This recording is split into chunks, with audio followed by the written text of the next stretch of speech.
Hello friends, कालच्या लेक्चरमध्ये ज्याचं नाव होतं अल्केमी ऑफ नेचर या लेसनमध्ये काल आपण बघत होतो की निसर्ग हा कशा पद्धतीने आपल्याला मोटिवेट करतो आणि कशा पद्धतीने आपल्याला पुढं जाण्यासाठी मदत करू शकतो किंवा आपल्या जीवनातील जे काही विविध घटक आहेत किंवा विविध जे काय दृष्टिकोन आहेत त्या दृष्टिकोनांमध्ये कशा पद्धतीने निसर्ग बदल घडून आणू शकतो किंवा निसर्गाच्या कोणत्या कोणत्या घटकांमधनं कोणत्या कोणत्या उदाहरणांवरनं आपण आपल्या जीवनाला कलाटणी देऊ शकतो अशा प्रकारची काही उदाहरणं काल आपण कालच्या लेक्चरमध्ये पाहिली होती.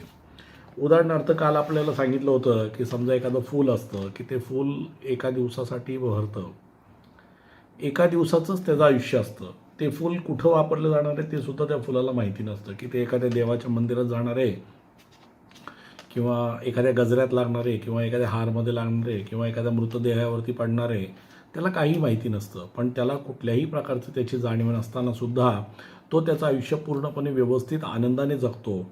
त्याचं काम सुगंध देणं असतं. तो मंदिरात जर त्याला वाहायला आपण तरी तो सुगंध देतो.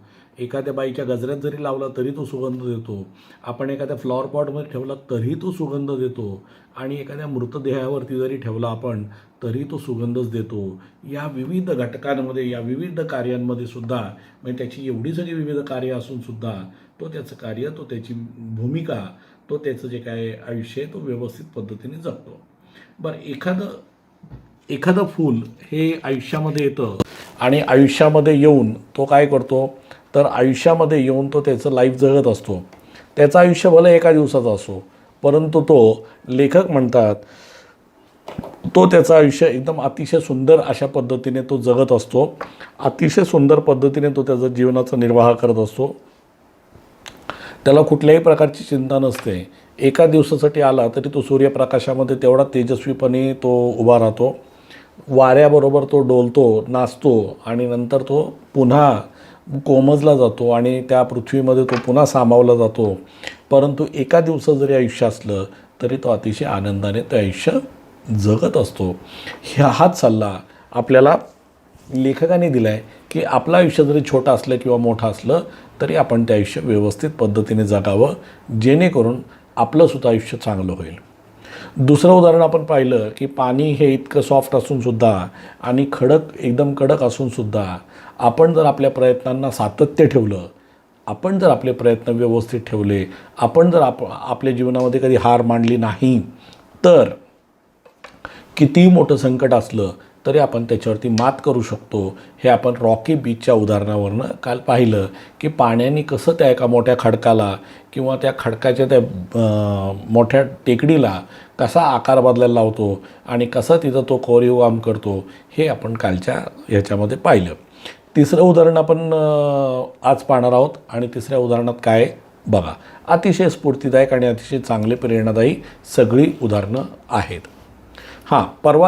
कालच्या लेक्चरमध्ये आपण अजून एक उदाहरण पाहिलं होतं ते म्हणजे की पावमेंट फुटपाथ जो असतो त्या फुटपाथच्या त्या ब्लॉक्सच्या ह्याच्यातनं सुद्धा गवत बाहेर आलेलं असतं आणि हे जे गवत बाहेर येतं तो अतिशय जाड थर पार करून बाहेर येतो. तो घाबरत नाही, तो त्याचा रस्ता शोधत राहतो. तो गवत इतका नाजूक असतो, ते पानं ते पाती एवढी नाजूक असते परंतु तरीही ती पाती काय करते त्या मोठ्या ब्लॉकमधनं किंवा त्या खडकातनं सुद्धा आपला मार्ग शोधून व्यवस्थित पद्धतीने बाहेर येते आणि ते आपल्याला दिसत असते. त्याचं आयुष्यसुद्धा कमी असतं कारण आपण त्याला कापून टाकतो किंवा आपण त्याला तुडवतो किंवा गाडी जाते एखादी काही जरी आणि तो खराब होतो किंवा जनावरं खाऊन टाकतात त्याला. म्हणजे त्याचं आयुष्यसुद्धा कमी असतं पण त्याचे जे प्रयत्न होते बाहेर येण्याचे, निसर्ग पाहण्याचे, सृष्टी पाहण्याचे, जग पाहण्याचे, जिवंत राहण्याचे हे महत्त्वाचं होतं. आज आपल्याला पुढचं उदाहरण पाहायचं आहे. We saw a bare of all leaves in cold winter months. आम्हाला एक झाड दिसलं. या ठिकाणी एक शब्द आहे बेअर, BARE बेअर. बेअरचा अर्थ होतो ज्याला कुठल्याही प्रकारचं आवरण नाही किंवा काही नाही. किंवा आता या ठिकाणी बेअर लिव्ज म्हणजे एक झाड ज्याला कुठल्याही प्रकारचा पाला नव्हता. म्हणजे पाला नाही, फुलं नाही, फळं नाही, काहीच नाही. म्हणजे फक्त ते फांद्या उभ्या होत्या. जसं आपण एखादं स्केलिटन म्हणू शकतो माणसाचं, त्या पद्धतीने. तर ह्या फक्त काय होतं, तर एक झाड उभं होतं आणि या झाडाला कुठल्याही प्रकारे पाला नव्हता, कुठल्याही प्रकारे त्याला काहीही नव्हतं. आणि अशा अवस्थेमध्ये, अशा परिस्थितीमध्ये ते झाड उभं होतं. या ठिकाणी एक बेअर शब्द आला बघा, बेअर, BARE, बेअर, ज्याच्याबद्दल आता आपण चर्चा करत होतो. समजा तुम्ही डोक्यावरती कुठली टोपी नाही घातलेली आणि तुम्ही उन्हामध्ये बाहेर पडताय, तर तुम्ही म्हणू शकता आय एम बेअर हेडेड. काय म्हणू शकता? Bare headed. पायात चप्पल नाही आहे आणि पायात चप्पल नसताना समजा आपण बाहेर चाललेलो आहोत, तर त्याला आपल्या मराठीमध्ये स्पेसिफिक शब्द आहे अनवाणी. इंग्लिशमध्ये त्याला बेअर फुटेड म्हणतात. इंग्लिशमध्ये त्याला काय म्हणतात? Bare footed. आणि मराठीत आपण त्याला म्हणतो अनवाणी. डोक्यावरती काही नाही आहे, त्याला आपण बेअर हेडेड म्हणतो. त्याच्या पद्धतीने जर एखाद्या माणसाने कपडे नाही घातले, त्यालासुद्धा तुम्ही बेअर ऑफ क्लोथ्स म्हणू शकता, किंवा त्यांनी कुठल्याही प्रकारची कापडं घातलेली नाहीत असं तुम्ही म्हणू शकता. We saw a tree bare of all leaves in the cold winter months. We thought its chapter was over. आम्हाला असं वाटलं की त्याचा विषय आता संपलेला आहे. आता त्याचा विषय संपलेला आहे. आता ह्या झाडाला कुठल्याही प्रकारचे पाला येणार नाहीत. पालच नाही आलं तर फुलं, फळं, हे सगळे फार लांबची गोष्ट आहे. म्हणे की आम्हाला ते झाड पाहिल्यानंतर असं वाटलं की आता ह्याचं आयुष्य काय झालेलं आहे, संपलेलं आहे. आता हे जाळून टाकावं किंवा उपटून टाकावं, पुढं सरपण म्हणून किंवा कुठंतरी आपलं लाकडं विकडं कुठं लागली तर ते शेकोटी विकोटी करायला वापरावी. आता त्याचा उपयोग तेवढंच राहिलेलं आहे, त्याच्या पलीकडे त्याचा उपयोग नाही असं आम्हाला वाटलं. कधी?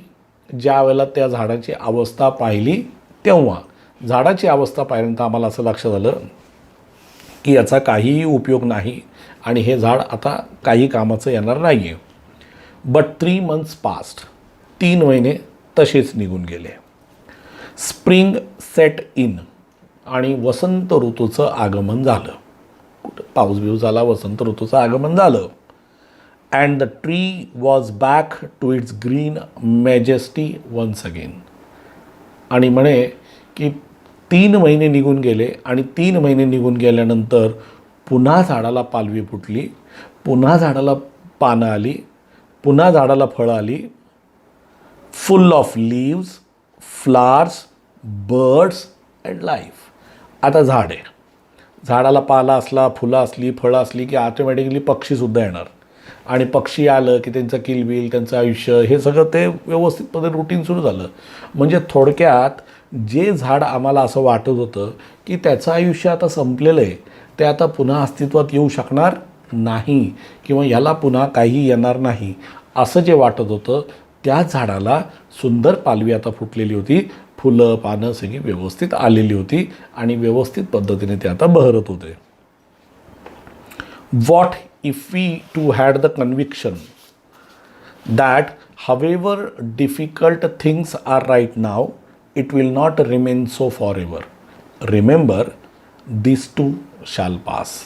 आता म्हणतायत की आपल्याला सुद्धा हे कन्व्हिक्शन राहिलं पाहिजे. कन्व्हिक्शन म्हणजे आत्मविश्वास.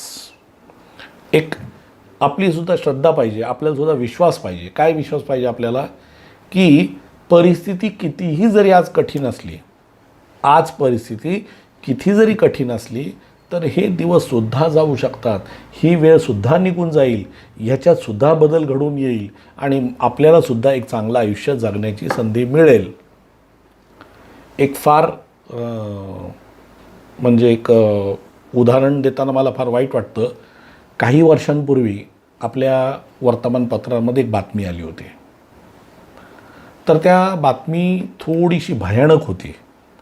ती भयानक बातमी अशी होती की एका माणसाने आपल्या 3 मुलांचा खून केला. नीट ऐका मी काय सांगतोय. एका माणसाने आपल्या 3 मुलांचा खून केला. त्याच्यानंतर त्याने आपल्या बायकोचा खून केला आणि त्याच्यानंतर त्यांनी आत्महत्या केली. म्हणजे एका वेळेला त्यांनी 5 आयुष्य संपवले. 3 मुलं संपवली, बायकोला संपवलं आणि नंतर त्यांनी स्वतः आत्महत्या केली. हे अतिशय भयानक आणि म्हणजे एकदम दर्दनाक अशा प्रकारचं हे घटना घडली होती. ज्या वेळेला त्या घटनेचं इन्व्हेस्टिगेशन झालं, म्हणजे ती घटना ज्यावेळेला पोलिसांनी इन्व्हेस्टिगेट केली, तर एक सुसाईड नोट सापडली. त्या माणसानी एक confession plus suicide note. Confession कशाचं, की या 4 जणांचा जो मी खून केला आहे त्याचं कन्फेशन केलं. कन्फेस करणे म्हणजे एखादा गुन्हा किंवा एखादी गोष्ट स्वीकारणे, एखाद्या गोष्टीची जबाबदारी स्वीकारणे, त्याला आपण म्हणतो कन्फेशन. आणि प्लस सुसाईड नोट अशा जॉईंटमध्ये ते सापडलं. आता याच्यामध्ये काय होतं, त्या कन्फेशन नोटमध्ये आणि त्या सुसाईड नोटमध्ये काय होतं, तर त्यांनी दिलेलं होतं की त्या माणसाची अवस्था खूप वाईट होती. घरात खायला नव्हतं, पोरांना अंगाला कपडे नव्हते नीट, शाळेला फी भरायला पैसे नव्हते. म्हणजे अतिशय गरीब आणि हालाकीच्या परिस्थितीत ते 5 जणं कसं तरी जगत होते. म्हणजे एक वेळ खाल्लं, एक वेळ नाही खाल्लं, 2 दिवस खाल्लं, 1 दिवस नाही खाल्लं, 3 दिवस नाही खाल्लं, 1 दिवस खाल्लं. म्हणजे त्यांची अवस्था त्यांनाच हे नव्हती. या वाईट अवस्थेमध्ये माणूस विविध प्रकारचे ऑप्शन्स हा वर्कआउट करत असतो. त्यांनी काय केलं, एका ज्योतिषशास्त्राकडे गेला. आपला भारत अंधश्रद्धा आहे, अंधश्रद्धेच्या आहारी जातो. ह्या सगळ्या गोष्टी कराव्यात, पण त्याला प्रत्येक गोष्टीला कुठंतरी एक मर्यादा असावी. त्याच्या मनामध्ये अंधश्रद्धा होती. तो एका ज्योतिषाकडे गेला. त्यांनी त्याची पत्रिका दाखवली आणि ती पत्रिका दाखवल्यानंतर त्या महाराजांनी जे होते XYZ, त्यांचं नावाचं वर्णन त्या सुसाईड नोटमध्ये नव्हतं. नाहीतर कदाचित त्यांच्यावरती सुद्धा खटला भरला गेला असता. तर त्यांच्या सुसाईड नोटवरती त्याचा काही उल्लेख नव्हता. परंतु त्या माणसाने सांगितलं की मी अमुक अमुक, म्हणजे समजा मी एका ज्योतिषशास्त्राला संपर्क साधला, माझी घरची परिस्थिती अतिशय बिकट असल्यामुळे, आणि जेव्हा त्या माणसाला त्यांनी संपर्क साधला तर त्या साधूंनी, त्या महाराजांनी, त्या ज्योतिषशास्त्राने त्यांना सांगितलं की तुमची अवस्था अजून बिकट होणार आहे. लोकांच्या आयुष्यात 7.5 असते म्हणतात, शनीची 7.5 असते. तर ती 7.5 जी असते असं म्हणतात की ती 7.5 वर्षांची असते. तर त्यांनी सांगितलं ती 7.5 तुमच्या आयुष्यात 15 वर्षांची, डबल आहे. आणि ही जी अवस्था तुम्ही आज जगताय याच्यापेक्षा जास्त विकट परिस्थिती तुमची होणार आहे, याच्यापेक्षा वाईट दिवस तुम्हाला बघावे लागणार आहेत.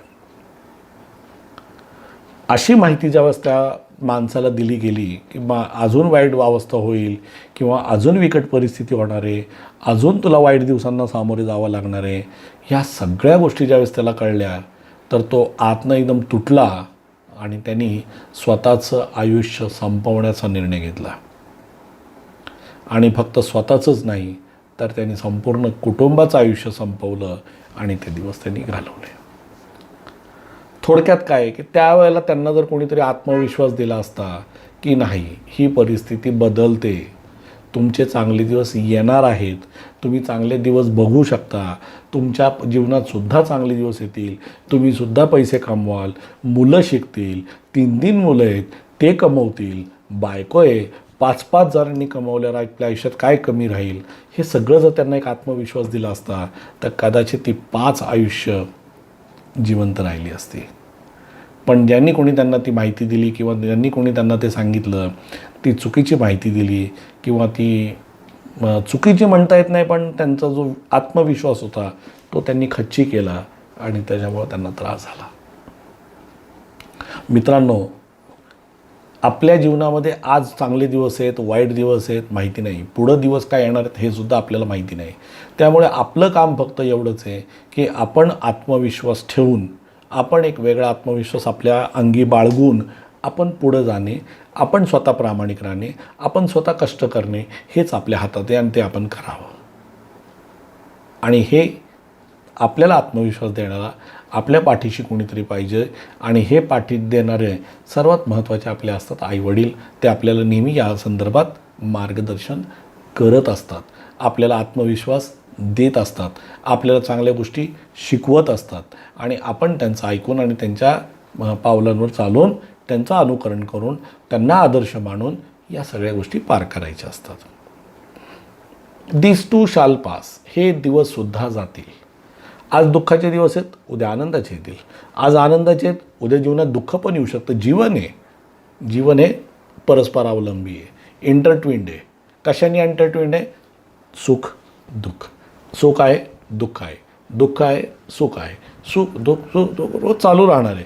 त्याच्यामुळं आपण त्याच्यात सामावून हे जायचं नसतं, खच्ची होऊन जायचं नसतं. किंवा ज्या वेळेला आपल्याला हे होईल की बाबा तर कोणत्याही परिस्थितीत खच्ची न होणे हा आपल्या जीवनातला एक महत्त्वाचा उद्दिष्ट आणि महत्त्वाची गोष्ट आपल्या जीवनामध्ये असली पाहिजे. हे या उदाहरणामध्ये लेखकाला सांगायचं आहे. ठीक आहे. तर ही 3 उदाहरणं आता आपण पाहिली, 4 उदाहरणं. आता आपण 5वं उदाहरण पाहूयात. वी सॉ an army of ants lugging a fly which was at least 10 times the ant size. मुंगी आपल्याला माहिती आहे. ही मुंगी काय करते? आपण जर मुंगीचं आयुष्य पाहिलं किंवा मुंगीकडं आपण कधी ऑब्झर्वेशन केलं तर ही मुंगी काय करते? त्याच्यापेक्षा आकाराने खूप मोठा असलेला एखादा किडा, मुंगीचा आकार किती आणि किड्याचा आकार किती, त्या मुंगीपेक्षा आकाराने खूप मोठा असलेला एखादा किडा तो ज्यावेळेला कुठंतरी मरून पडलेला असतो किंवा कुठंतरी सापडतो, 5-50 मुंग्या एकत्र येतात. 5-50 मुंग्या एकत्र येऊन काय करतात? एक युनिटीमध्ये त्या किड्याला उचलतात. आता त्याचे फिलर किती नाजूक असतात मुंगीचे, पण त्या फिलरवरती सुद्धा हे उचलतात आणि एका लॉंग डिस्टन्सला घेऊन जातात. त्यांच्यासाठी लॉंग म्हणजे आपल्यासाठी 10 पावलं असेल, पण एका विशिष्ट अंतरापर्यंत ते त्या किड्याला घेऊन जातात. त्या किड्याला घेऊन जाऊन ते काय करतात? तिथं त्यांचं जे काही पार्टी असेल ते करत असतील. आज किडा सापडलाय, पार्टी होत असेल जंगी, तो विषय वेगळा आहे. पण एवढी नाजूक ती छोटीशी मुंगी एवढ्या मोठ्या किड्याला घेऊन जाऊ शकते. कशाच्या जोरावर? पुढे बघा. The ants organized themselves. मुंग्यांनी काय केलं? स्वतःला ऑर्गनाइज केलं. म्हणजे थोडक्यात त्यांनी प्रॉपर नियोजन केलं. Themselves around the fly. प्रत्येकाने काय केलं? व्यवस्थित सगळ्यांनी मुंगीच्या भोवती आपल्याला ऑर्गनाईज केलं. म्हणजे ती मुंगी ठेवलेली त्याच्या भोवती सगळ्यांनी स्वतःला ऑर्गनाईज केलं. सगळ्या मुंग्या व्यवस्थित उभ्या राहिल्या. Lifted it on the frail feelers and carried it to quite a distance. म्हणे की लिफ्टेड इट, लिफ्ट उचलणे. आपल्या बिल्डिंगमध्ये लिफ्ट असते, ती काय करते? आपल्याला उचलून एका अंतरापर्यंत घेऊन जाते. फ्रेल म्हणजे नाजूक. फ्रेल या शब्दाचा सुद्धा अर्थ काय होतो? नाजूक. कालच्या लेक्चरमध्ये आपण टेंडर पाहिला होता. टेंडर म्हणजे नाजूक पाहिला होता. आज आपण फ्रेल म्हणजे नाजूक पाहतोय. फ्रेल म्हणजे अतिशय कमकुवत, सहज तुटेल किंवा असं पद्धत जे असतं त्याला आपण फ्रेल म्हणतो. एखादा व्यक्ती फार लुकडा असेल की त्याला आपण म्हणू शकतो फ्रेल फिगर म्हणजे अतिशय नाजूक शरीरयष्टी किंवा अतिशय पातळ शरीरयष्टी असं त्याचा अर्थ होतो. फिलर्स म्हणजे काय? त्याचे जे फिलर्स असतात ते. And carried it to quite a distance. आणि त्याला एका विशिष्ट अंतरापर्यंत ते घेऊन जातात. आता कशामुळं त्यांना ते शक्य होतं? म्हणजे मुंग्या इतक्या कमकुवत असूनसुद्धा त्यांना हे शक्य कशामुळं होतं? तर नीट आहे. ते म्हणतात की देअर टीमवर्क, त्यांचं जे टीमवर्क होतं ते टीमवर्क, देअर परसिवरन्स म्हणजे त्यांचे चिकाटी. परसिवरन्सचा अर्थ होतो चिकाटी. म्हणजे एखादं काम करण्याची जी चिकाटी असते माणसामध्ये, त्या चिकाटीला आपण काय म्हणतो? परसिवरन्स म्हणतो. वेअर इम्प्रेसिव्ह म्हणजे प्रभावी किंवा महत्त्वाची. म्हणजे त्यांची जी चिकाटी होती, त्यांचा जो तो परसिवरन्स होता, त्यांची ते जे टीमवर्क होतं ते महत्त्वाचं होतं. थोडक्यात लेखकाला या ठिकाणी आपल्याला संघटित राहा हा गुण शिकवायचा आहे की माणसाने कसं राहिलं पाहिजे? संघटित राहिलं पाहिजे, एकत्रित राहिलं पाहिजे. माणूस ज्यावेळेला संघटित राहतो, एकत्रित राहतो, तेव्हा तो पुढं जाऊ शकतो. That if we too are consistent सलगता म्हणजे एक नियमितता पाहिजे आपल्यामध्ये. एखादं कार्य सुरू केलं, एखादी गोष्ट सुरू केली, त्याच्यामध्ये आपली काय पाहिजे, नियमितता पाहिजे, आपल्या एक रेग्युलरिटी पाहिजे, कन्सिस्टंट, ऑर्गनाइज्ड म्हणजे थोडक्यात प्लॅनिंग पाहिजे, फोकस्ड, फार महत्त्वाचा शब्द या पॅरेग्राफमधला. फोकस्ड म्हणजे काय, तर म्हणजे एकच काम करायचं आहे आपल्याला. फोकस, आपल्या जीवनाचं एक ध्येय, एक उद्दिष्ट ठरवा आणि त्या ध्येय आणि उद्दिष्टाप्रमाणे आपले कार्य ठरवा आणि त्या पद्धतीने कार्य करत राहा. त्याला म्हणायचं फोकस्ड. आता तुमचं फोकस पाहिजे काय, मला 10वीला किती टक्के पाडायचे, ह्याकडे तुमचा फोकस पाहिजे. मला 10वीला एवढे टक्के पाडायचे आहेत, मी एवढ्या टक्क्यांनी पास होणार, मी असं करणार आहे, हा तुमचा फोकस पाहिजे. ही तुमची क्वालिटी तुम्हालाच मेंटेन करावी लागेल की मला ह्या पद्धतीने ही गोष्ट मेंटेन करायची आहे किंवा या पद्धतीने ही गोष्ट मला करायची आहे. हा गुण तुमच्यामध्ये आत्ता पाहिजे. Spider webs are delicate. आता छोटी काही उदाहरणं दिलेली आहेत. स्पायडर वेब, स्पायडरचा वेब पाहतो आपण, तो किती डेलिकेट असतो. आता डेलिकेट म्हणजे परत नाजूक आलं बघा. फ्रेल, डेलिकेट, कालचा टेंडर, हे सगळे समानार्थी शब्द आहेत. वेब्स आर डेलिकेटचा अर्थसुद्धा होतो नाजूक. येट व्हेरी स्ट्रॉंग, नाजूक आहे पण मजबूत आहे. आपण म्हणतो ना, एखादा माणूस दिसायला लोकडा असतो पण ताकद आतनं खूप असते. जाडा आहे म्हणजे ताकद आहे असं नाही आहे. लुकड्यामध्ये सुद्धा प्रचंड ताकद असू शकते. Eight very strong. येटचा अर्थ काय होतो की लुकडा असूनसुद्धा, म्हणजे ते नाजूक असूनसुद्धा त्याच्यामध्ये ताकद आहे. म्हणजे जरीही स्पायडर वेब हे नाजूक असलं तरी त्याच्यामध्ये ताकद आहे. Rainbow colours the entire sky. Rainbow जो असतो, रेनबो आकाशात आपल्याला इंद्रधनुष्य दिसतं. कलर द एंटायर स्काय, संपूर्ण आकाशाला तो काय करतो, रंगीत करून टाकतो. असतो लहान पण संपूर्ण आकाश आपल्याला काय दिसतं त्यावेळेला, असं रंगबिरंगी दिसतं. Oyster take in a grain of sand, they open up with a pearl. Oyster जे असतं ते एखादं ग्रेनचं हे घेतं आणि त्याचं रूपांतर कशामध्ये होतं, पर्लमध्ये, मोतीमध्ये होतं. Innumerable stars shine across the infinite sky. Infinite म्हणजे अथांग, म्हणजे एकदम विस्तृत अशा प्रकारचं जे आकाश आहे, लाखो तारे झगमगतात, लाखो स्टार्स आहेत. आपण मोजू शकतो का, नाही. म्हणून त्याला काय म्हटलं, इनन्युमरेबल. म्हणजे काय की अगणित, न मोजता येण्यात इतके येते, आपण मोजू पण शकत नाही. Innumerable stars shine across the infinite sky. Clouds take a new shapes with every passing moment. Cloud जे असतं, ढग प्रत्येक मिनिटाला नवीन शेप घेतो, प्रत्येक सेकंदाला म्हटलं तरी नवीन शेप घेतो. सारखं तो बदलत असतो. तो एकाच ह्याच्यात काय ते काय हे का नाही, मग तो सुद्धा काय करतो, त्याचा आकार जो असतो तो कंटिन्युअसली बदलत राहतो. The wind makes the tree dance with unhindered passion. म्हणजे झाडाला कुठल्याही प्रकारची बंधनं नाहीत, कुठल्याही प्रकारचं रेस्ट्रिक्शन नाही, आनंद आहे, आनंदकडे इकडे तिकडे चोहीकडे. ते सुद्धा काय करत असतात, मस्तपैकी आनंदाने नाचत असतात. वारा येतो, झाडं हलतात, त्याला लेखकांनी नाचण्याची उपमा दिलेली आहे. जसं फुलाला कालच्या आपण लेक्चरमध्ये पाहिलं की फूल जेव्हा झाडात वारा आला म्हणून हलतं, तर लेखक कवी त्याला काय म्हणतात की ते नाचत आहेत, ते काय करतायत, नाचतायत, अशी उपमा दिलेली. सेम आज केलेलं आहे की झाड हलतंय म्हणजे थोडक्यात झाड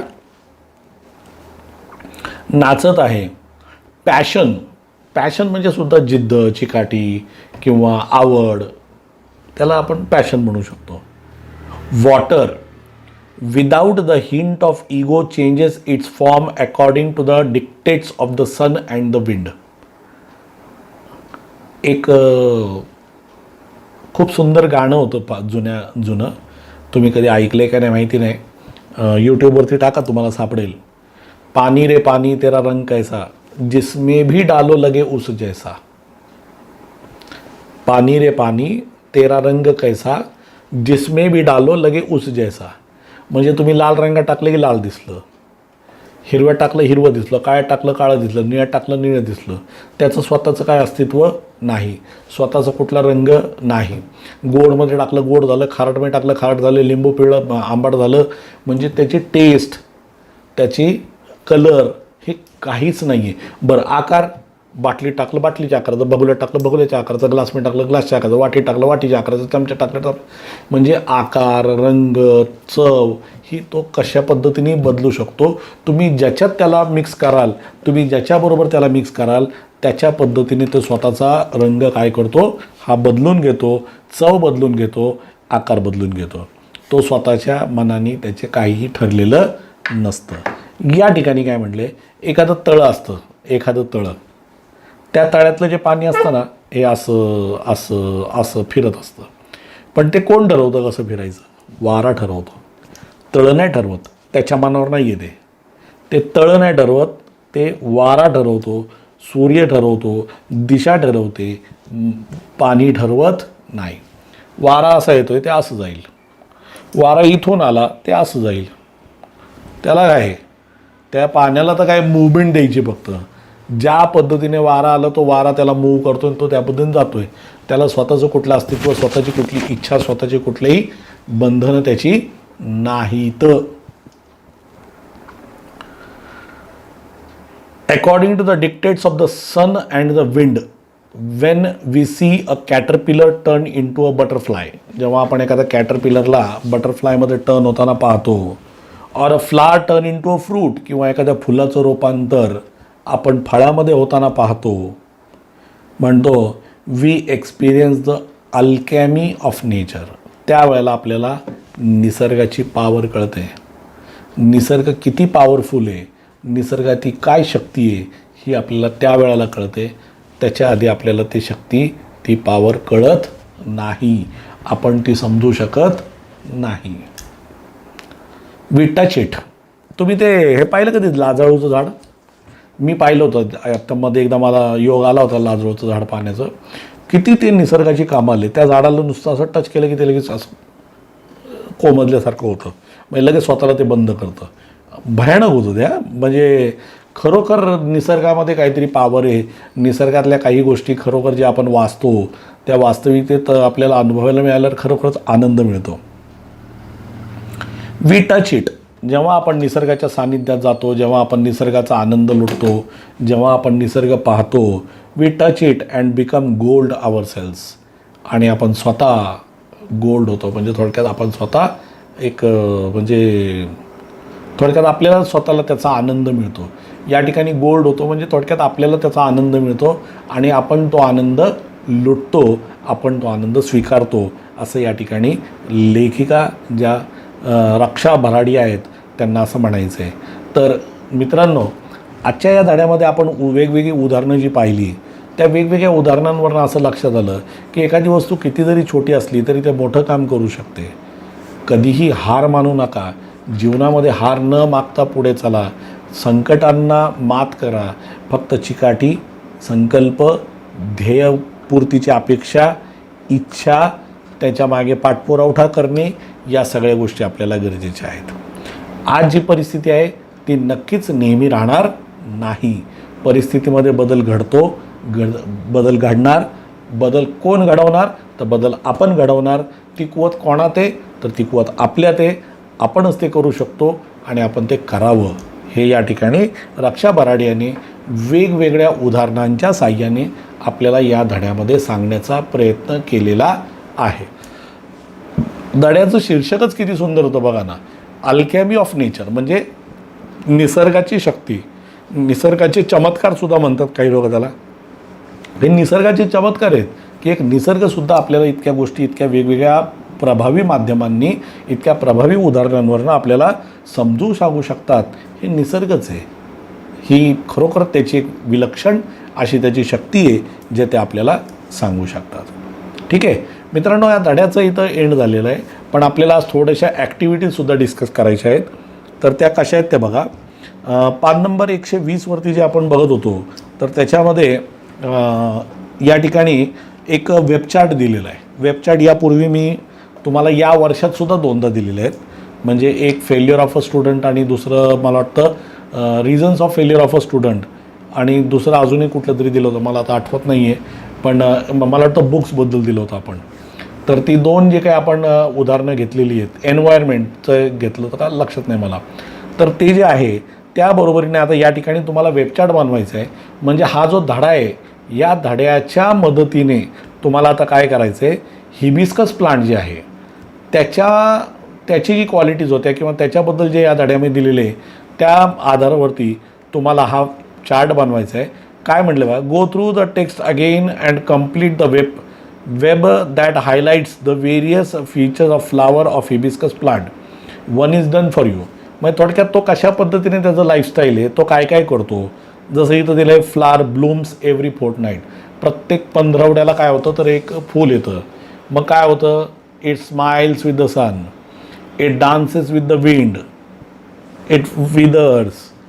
ते जे काही जीवनक्रम त्याचं दिलेलं आहे तो जीवनक्रम तुम्हाला याच्यामध्ये या वेबचार्टमध्ये भरायचा आहे. आणि हा वेबचार्ट हिबिस्कस प्लांटचं उदाहरण आपल्या दुसऱ्याच पॅरेग्राफमध्ये होतं. जिथं उदाहरणं द्यायला सुरुवात केली होती त्याच्यात लगेचच होतं, त्यामुळे तुम्हाला तो लगेच सापडेल आणि तुम्ही ते भरू शकता. त्याच्यामध्ये तुम्ही मनाचे पॉईंट टाकू शकता, पण जास्त नाही, कारण टेक्स्टमधून लिहा असं सांगितलं आहे. जर आपल्याला मनाने लिहा असं सांगितलं असतं तर मग आपण काहीतरी वेगळं लिहू शकलो असतो. पण टेक्स्ट वाचा आणि टेक्स्टमधनं लिहा असं त्यांनी जर सांगितलं आहे तर आपल्याला टेक्स्टमधनंच लिहिणं गरजेचं असतं. आपल्याला जास्त आपली अक्कल पाजरून चालत नाही. फक्त जे दिलं आहे त्याची वाक्यरचना कशी व्यवस्थित आणि हे करता येईल ते आपल्याला बघायचं आहे. बरं, वाक्यरचना याची वेबचार्टमध्ये याची वाक्यरचना करताना सहाय्यकारी क्रियापदं वापरण्याची गरज नसते. जे ॲक्शन आहे तेवढे ॲक्शनच फक्त लिहायचे आपल्याला, बाकी आपल्याला काहीही लिहायचं नाही आहे. लक्षात आलं मित्रांनो. तर या पद्धतीने तुम्हाला त्याची रचना करता येईल आणि या पद्धतीने तुम्हाला ते लिहिता येईल. त्याच्या पुढं जर जायचं म्हटलं आता तर हा वेबचार्ट तुम्ही कंप्लीट करा. एक ॲक्टिव्हिटी नंबर 2 बघा काय म्हटलेलं आहे. ॲक्टिव्हिटी 2पेक्षा 3 बघा. 3 तुम्हाला आज कंप्लीटही करता येईल. Impossible itself says I am possible. Do you agree? Justify by answer citing more example from the text soon and that you have experienced or heard from someone. म्हणे की इम्पॉसिबल हा जो शब्द आहे, इम्पॉसिबल हा शब्दच काय करतो, असा म्हणतो, असं सुचवतो आय एम पॉसिबल. मग इम्पॉसिबलचा अर्थ जर आय एम पॉसिबल असा आपण म्हणतो, त्याचं स्पेलिंग त्या पद्धतीने, तर त्याची रचना कशी आहे किंवा मग ते कसं असं म्हणता येईल आपल्याला की आय एम पॉसिबल. ह्याची उदाहरणं तुम्ही कधी ऐकलीत का किंवा पाहिलीत का? म्हणजे एखादी गोष्ट तुम्हाला फार अशक्य वाटत होती पण ती शक्य झाली. समजा उदाहरणार्थ उद्या तुमचा गणिताचा पेपर आहे आणि एखादा चॅप्टर तुम्हाला सरांनी मॅडमनी शिकवून सुद्धा तुम्हाला समजला नव्हता किंवा तुम्हाला त्याची गणितं सोडवता येत नव्हती, पण तुम्ही स्वतःहून प्रॅक्टिस केली आणि तुम्हाला असं स्वतःला आधी वाटत होतं की मला हे जमणार नाही, पण तुम्ही स्वतः ज्या वेळेला त्याची प्रॅक्टिस केली, तुम्ही त्याचा सराव केला, तुम्ही सराव केल्यानंतर तुम्हाला लक्षात आलं की व्यवस्थित पद्धतीने आपल्याला ते जमतं आहे आणि आपण ते करू शकतो आणि तुम्ही परफेक्टली ती उदाहरणं सोडवू शकलात, तुम्ही ती गणितं सोडवू शकलात. याचा अर्थ एखादी इम्पॉसिबल गोष्टसुद्धा पॉसिबल होऊ शकते. ही उदाहरणं आपल्याला लिहिता येतात किंवा अशा पद्धतीने आपल्याला मांडता येतं. साधारण आता याच्यामध्ये तुम्हाला 15 ते 20 ओळी लिहाव्या लागतील, कारण तुम्हाला ती उदाहरणं लिहायची आहेत. पुस्तकातली उदाहरणंसुद्धा तुम्ही लिहू शकता असं त्यांनी म्हटले. जसं ते बेअर टीचचं एक एक्झाम्पल होतं की झाड कसं होतं, बेअर होतं, असं वाटत होतं की त्याला कधी आता फुलं बिलं येणार नाहीत, पण त्याला फुलं आली, ते झाड पुन्हा बहरलं आणि पुन्हा बहरून त्यांनी व्यवस्थित पद्धतीने ते झालं. तर अशा पद्धतीचं उदाहरणसुद्धा तुम्ही लिहू शकता. किंवा एखादं मेडिकलचं उदाहरण, किंवा एखादा माणूस फार आजारी होता, वाचणं शक्य नव्हतं, पण डॉक्टरांच्या साहाय्याने, त्यांच्या स्किलमुळे, त्यांच्या औषधांमुळे, प्लस त्यांच्या इच्छाशक्तीमुळे, म्हणजे पेशंटच्या, ते पेशंट वाचलं. ही अशी उदाहरणंसुद्धा तुम्ही लिहू शकता याच्यामध्ये. म्हणजे इम्पॉसिबलचं पॉसिबल झालं आहे. म्हणजे एखादी गोष्ट जी तुम्हाला सुरुवातीला अशक्य वाटत होती परंतु नंतर ती शक्य झाली, ही गोष्ट तुम्ही लिहू शकता. म्हणजे एखादी इंडियाची मॅच, बाबा आपल्याला वाटत होतं की बाबा जिंकणारच नाही, पण ती जिंकली. तुम्ही ते उदाहरणसुद्धा लिहू शकता. किंवा शेवटच्या ओव्हरमध्ये एवढे एवढे रन पाहिजे होते, असं वाटत होतं की ती मॅच आपण जिंकणार नाही किंवा आपल्याला ती मॅच जिंकणं शक्य नाही असं आपल्याला वाटत होतं, परंतु तसं काही झालं नाही आणि व्यवस्थित पद्धतीने मॅच जिंकली गेली आणि मॅच आपल्या हातात आली. हे उदाहरणंसुद्धा तुम्ही लिहू शकता. उदाहरण क्रिकेट, मेडिकल, एज्युकेशन, त्याच्यानंतर एनिथिंग म्हणजे तुम्ही कुठल्याही क्षेत्रातलं उदाहरण लिहू शकता. असं गरजेचं नाही की हा धडा निसर्गाशी संबंधित आहे म्हणून तुम्हाला निसर्गाशी संबंधित असलेलाच धडा लिहायचा आहे, असं काहीच नाही आहे. तुम्ही कुठलंही उदाहरण लिहू शकता. कुठल्याही प्रकारचं उदाहरण लिहून तुम्ही ही गोष्ट मांडू शकता. आता याची सुरुवात कशी करावी, सगळ्यात महत्त्वाचा मुद्दा इथंच येऊन लढतो ना, की सुरुवात कशी करायची आपल्याला माहिती नाही किंवा आपल्याला जमत नाही किंवा आपल्याला ते लक्षात येत नाही लवकर की सुरुवात कशी करावी. तर सुरुवात एकदम सिम्पली तुम्ही करू शकता की we face so many things in our life. We feel that things are very much difficult, hard to happen किंवा hard to solve. There are so many problem, we can not come out of it. But तिथं लगेच एक म्हण टाकून द्यायची. कुठली? तिथे एक म्हण टाकून द्यायची, but where there is a will there is a way. जिथं इच्छा आहे तिथे मार्ग आहे. या पद्धतीची एक म्हण टाकून तुम्ही पुढं जाऊ शकता. आणि मग तुम्ही वाटलेलं की पुढच्या वेळी लिहू शकता माय डिअर किंवा we can if we read the spelling properly we can understand that even the word impossible itself says I am possible.